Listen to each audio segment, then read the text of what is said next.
দেখেন এই ভাইটা 5 লক্ষ টাকা খরচ করে সৌদি আরব এসেছিল। সৌদি আরব আসার পর 2 মাস থেকেছে, 2 মাস পরে বাংলাদেশে ব্যাক করেছে।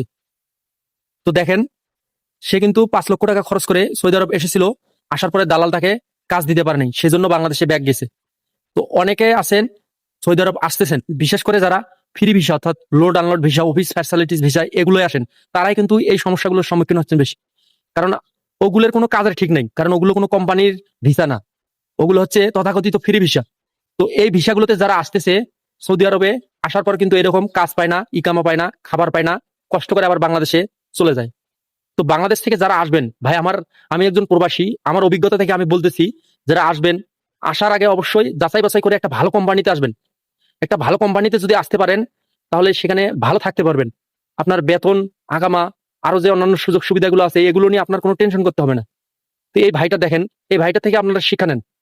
কেউ লোড আনলোড এবং অফিস ফ্যাসিলিটিস ভিসা এগুলো ভিসাতে কেউ আসবেন না, আসলে এরকম ফেরত যাইতে হবে। 5 লক্ষ টাকা, ভাই মধ্যবিত্ত ঘরের সন্তান, আমি জানি 5 লক্ষ টাকা ম্যানেজ করা কত কষ্টের। তো সবাই সতর্ক থাকবেন, সাবধান থাকবেন।